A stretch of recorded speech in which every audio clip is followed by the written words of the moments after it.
Hey everyone, welcome back. I am hanging out here in front of the poker place on the North Island. So what happened since the last video? Well, I decided to find out if I could fast travel from the South Island to the North Island, and it turns out I could. So I went to take out an outpost and got lucky, and that happened to have the rare quest where I was supposed to find an undying bear. So because of that, I was able to craft this major loot sack here that allows 96 spaces. That was the one thing I wanted to have before taking on the southern island. And I also noticed that now I have this privateer suit, which I'm not sure I can show you, but now that I have the privateer suit, I can easily fast travel from the north to the southern island without any problems. But before continuing on, I decided to grab some more relics and terrorize some more pirates and stuff like that. You know, normal stuff. I figured you want another video. But another thing between the last video and now was I played a little poker with my aunt, whose name is Tanya, and is probably the sweetest, nicest person in the world, but she's actually so nice that she loses intentionally in poker. And Tanya, if you do that, you shouldn't be playing poker. So I am going to teach you how to play No-Limit Holdem poker correctly. And the first thing you must learn is not to give away your chips. And like he said, it's the easiest game in the world. It just takes a little learning. So we're going to sit down and grab a piece of paper, and I will teach you how to play no-limit poker the correct way. The way that no one's gonna laugh at you. First thing to keep in mind, no limit means you can lose up to the entire amount of money that you come in. If I sit down with $100, I could potentially bet that entire $100 on one hand and either win or lose it. Same if I start off with $150 or $250. And I'm feeling pretty smug, so I'm going to sit down with $250.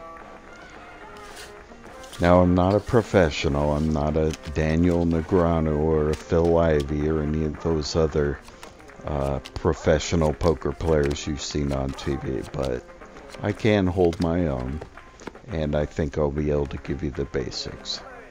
So the first thing that happens is that we're given two cards face down, okay? And you see on the right, it costs $10 for me to call. Now I have an ace-jack, which is actually a pretty decent hand. So, you know what I'm going to try and do is raise it up a little bit and see what happens. You playing or not? Yes, I am. Raise. Shut up, I'll raise you just for that. Oh, I'll call. So I got two people in the pot with me. Also take a look at the pot, it's 85. Wow, was that a horrible hand? And both of these guys are betting and raising each other. So I'll tell you what, this ace high that I'm holding here is worth nothing.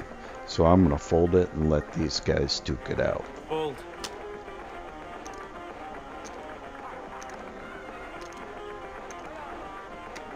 I'm gonna call. Now those three cards are called the flop. All in. That fourth card is called the turn. Look at these guys, they're crazy. And the last card here is called the river. Now let's see what happened here. The guy on the left has a king and a 9. Okay? The guy on the right has a queen and a 9. And I'll just tell you this, those are some pretty horrible hands to be going all in with, but be that as it may, let me explain how it works in poker, okay? You get your first 2 cards and you bet. Then 3 cards are dealt out, okay, the flop. Then everyone gets a turn to bet. They can either bet, check, fold, whatever.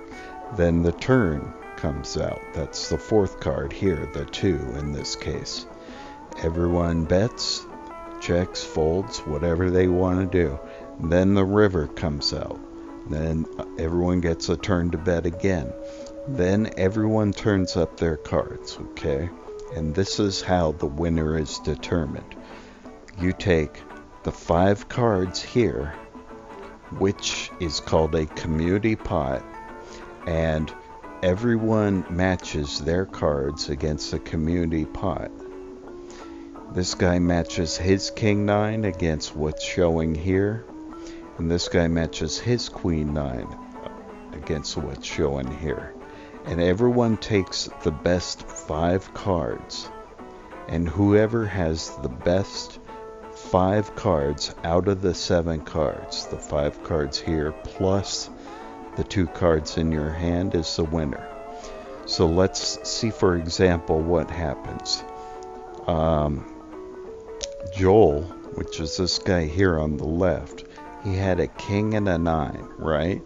So he had a pair of 9s plus his king, and then the next highest 2 cards was an 8 and a 5.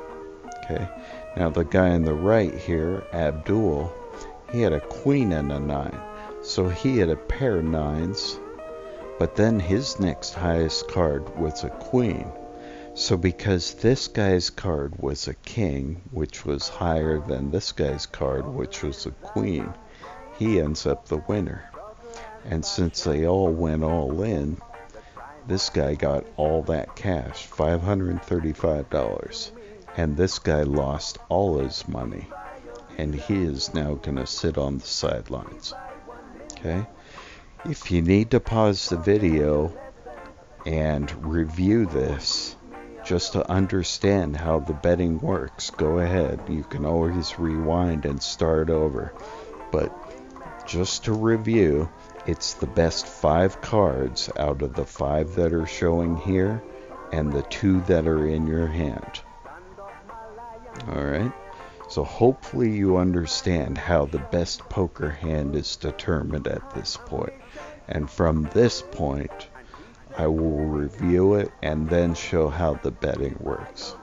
Come to daddy. So he gets all the money. He's now the table leader.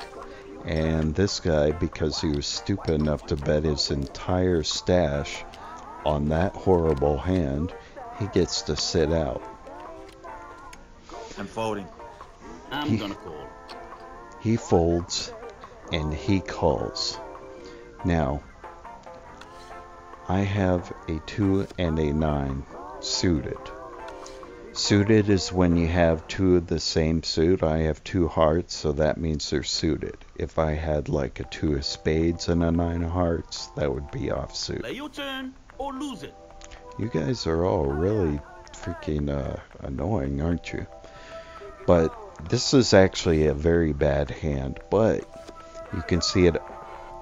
I only have to check, meaning it costs me no money to see a flop. So that's what I'm going to do. If it cost me any money, then I would have folded. But since I could see it for free... Check. Alright. So, he saw the flop and he checked.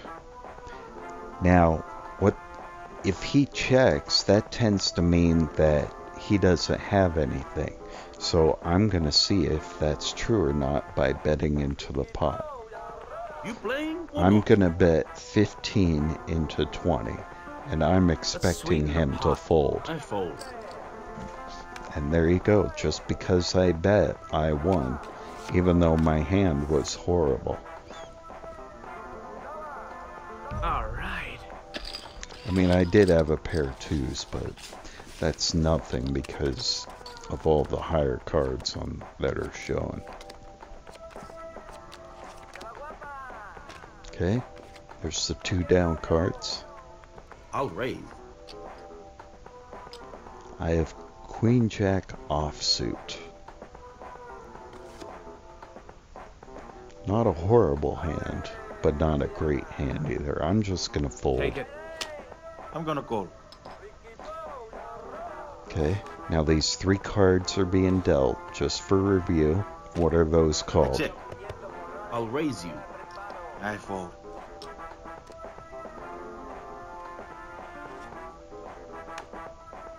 Okay, so he had top pair, so he bet. That's a pretty horrible hand. 10-9 to raise pre-flop. I mean, it's not horrible, but it's not that good. So I'm making a mental note that he raises mediocre hands pre-flop. Way ahead of you, baby. But he actually did get a good flop since he had top pair. Top pair means the highest card on the flop matches what he has in his hand. Now I have Queen 5 suited. Not a very good hand, so I'm going to fold. I'm calling. I'm gonna check.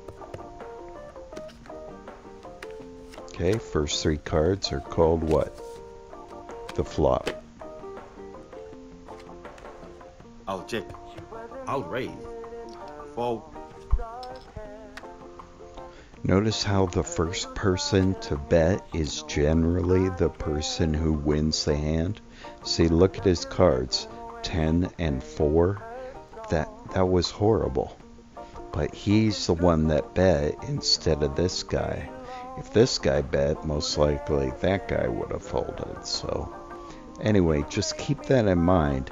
Generally the one who bets tends to be the one who wins, regardless of what they're holding in their hand. Okay? And just keep watching, you'll notice that tends to be true. It doesn't necessarily matter what you have in your hand.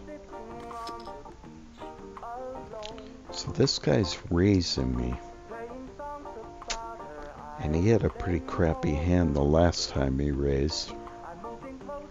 I'm gonna call and see a flop with it. I want to see what this guy has that he's gonna try and raise me with. There's more where that came from. Okay, so that is a pair of 4s and a 6. That's not a board that someone normally bets out on because they don't always connect. So unless he has a pair, he's probably bluffing. So I'm gonna fold just because I want to see if he's bluffing or not. And if he was bluffing, which he was, in ace 5, then I know that this guy across, okay, this guy across is a bluffy player, and I should just call him down. Does that make sense? He's betting with total trash, but he's betting anyway. He's trying to get me to fold pre-flop, and then after the flop, he keeps betting and betting and betting. The next time I get a half-decent hand, I'm gonna make him, I'm gonna call him down. This is a pretty good king queen here. That's a good hand. So I'm gonna raise it up. Take it. Damn it, I did that again. It's very easy to make a mistake because the fold button is right next to the raise button. Check.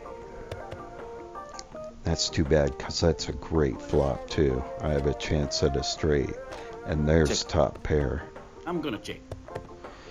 Sigh. Checking. I'll raise you. Fold. See how the first person to bet was the one who won? Come to daddy.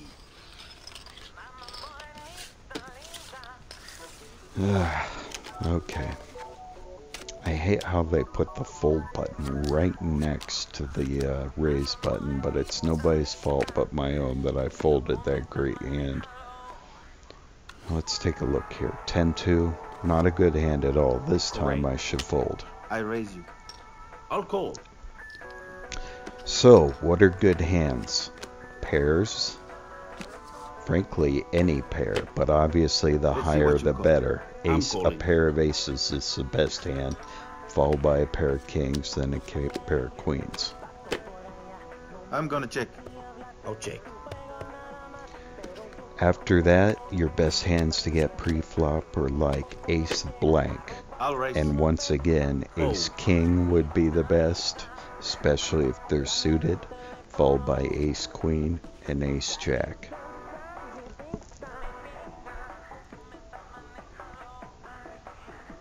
That's how it's done. So keep that in mind. In general, you don't want to be aggressive and start betting and raising people unless you have a strong pair like aces, kings, queens, or jacks, or you have ace king or ace queen or ace jack. There's more where that came from. See now this guy here, he's getting bluffy again. And I have an ace. Do I want to attempt to call him down with just an ace? I'm gonna do it. Play your turn or lose it. You shut the hell up. So I'm gonna call. Fold. And I'm gonna bet that that guy doesn't have anything and he's just bluffing. Especially since I have an ace. I can do this all day long. I will call him down to the river. Calling. Now let's see what he does. I'm gonna raise. Oh shit. If he does have an ace, he's got me beat because my 2 is a really weak hand. But like I said, I believe he's bluffing. So, screw it. I'm gonna go all in. Come on, make a move. I call. Let's see if he's got an ace or not. Yep. Oh shit, he's got trip sevens. What a turd. He actually had a hand that time. Yes. Oh well. I just lost 250. With see how shitty his hand was pre-flop 10-7. We're gonna do it again. So basically he bluffed and he donked himself into a decent hand. Which is poker. That tends to happen. I'm folding. I'm gonna fold too. Fold. I'll call. I'll raise. I'll get you next time. But basically the guy across from me is a big bluffy scumbag from what I understand. He's what you call a super aggressive player. He just bets and bets hoping everyone else folds. And every so often he gets lucky like he does with me. But that's alright. I'm just going to play straightforward. Yeah, not a good hand. I fold. I'm calling. If it was Jack 9, see how he's call. just a Betty bluffy player? I bet he's probably got a horrible pair of cards. I check. I'll check.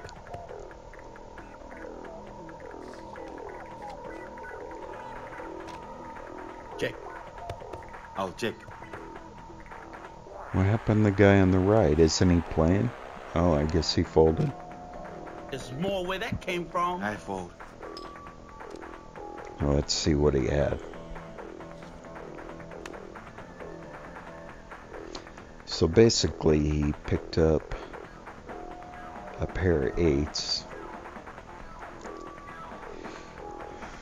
but his original starting hand was Queen 8 suited, which was certainly That's not how it enough to starts. get aggressive with. That's okay.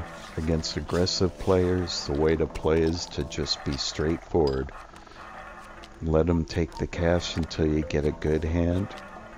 Then when you get a good hand, fight back. Fold. I'm gonna raise. I'm calling. Now it costs me $20 to call. The pot is $70. Now if I had something like Queen King or Queen Jack, I would call. But since I have Queen 3, Fold. you guys can duke it out. And I'll sit here and take notes on you guys. So, first 3 I cards check. are the Checking. flop. Now here's a review. What's this card here called? I check. Do you remember? It's called the turn. And this last card here, what's that called? I'm gonna check. Check. Remember? It's called the river. Okay, so neither one of these guys had anything. It's funny how this guy called with 8-6 offsuit. That's a really horrible hand, Come but to death. once again, Come that'll to be daddy. something I'll keep in mind.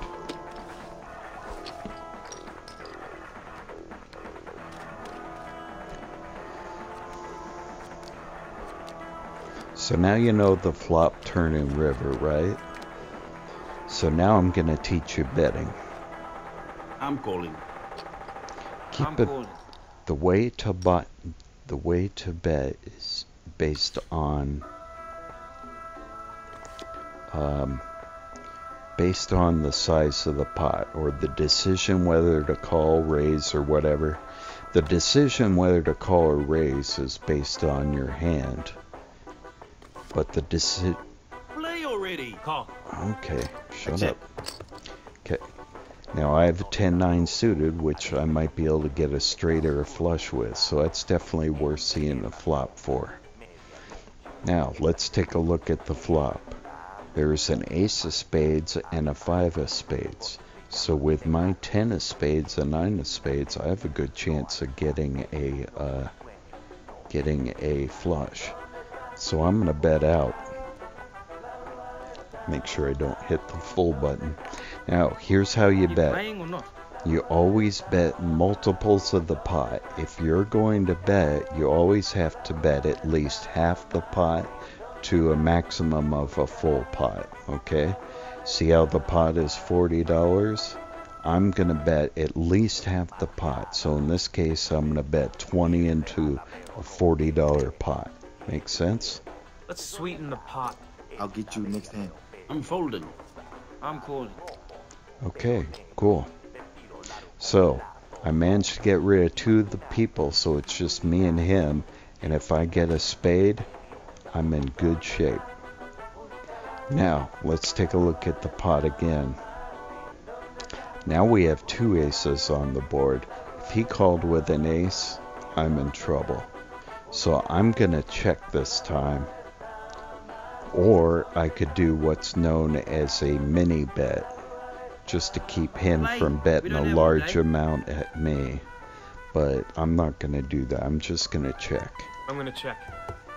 I'll check. Good. Fortunately, he did it too. Now, hopefully, a spade will show up. Let's take a look. Oh, sweet Jesus. I have a flush.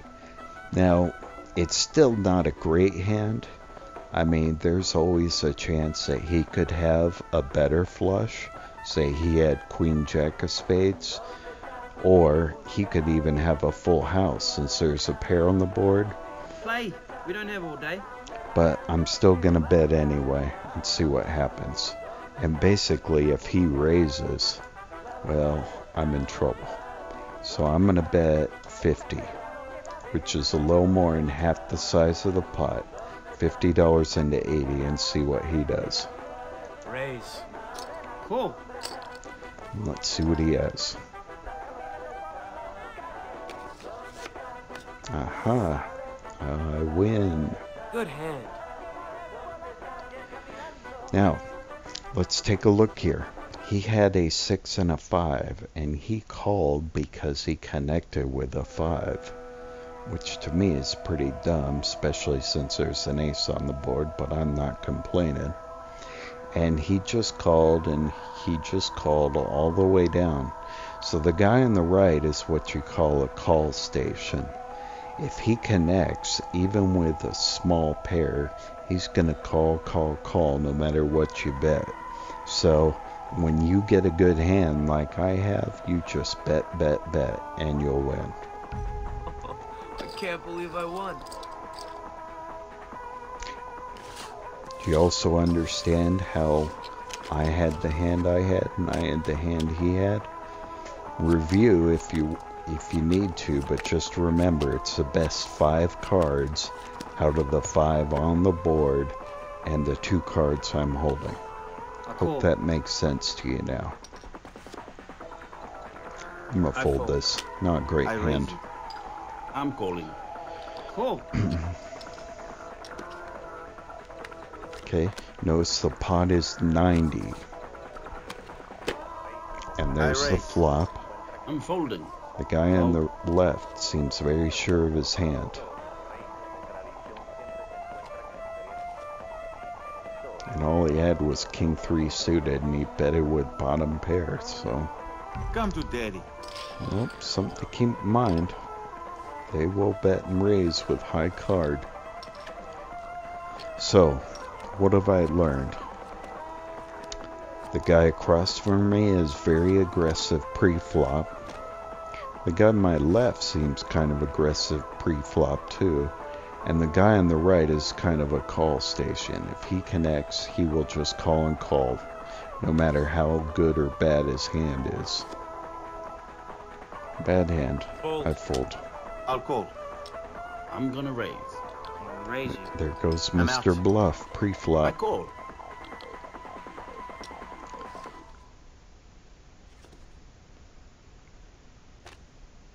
I'll raise you. Fold.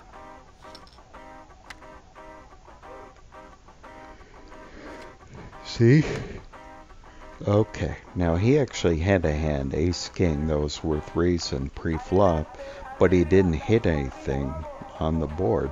The only reason he won was because he continued his betting after the flop. Come to daddy. See how you tend to win, even though you don't have a hand worth playing? Sometimes the person who bets is the person who wins, so keep that in mind. That is why if you're the last one to bet, when you're the last one to bet folding. pre-flop, you always cool. want to be the first one to Crazy. bet after the flop. Okay, so these guys are betting and betting. I definitely want to call this. The reason is because if another 6 hits on the I board, call. I'll basically Fold. have the nuts.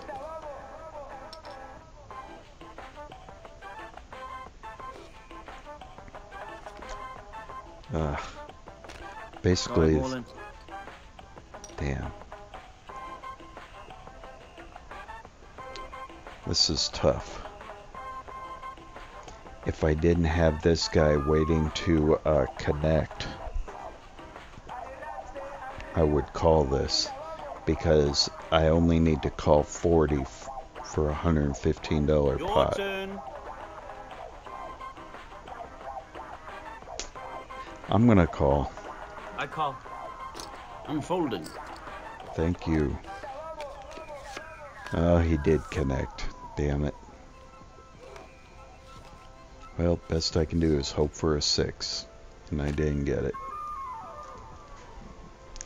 Oh, I was hoping he was just going all in out of desperation, but he actually connected. That's how it's done. Shame on me.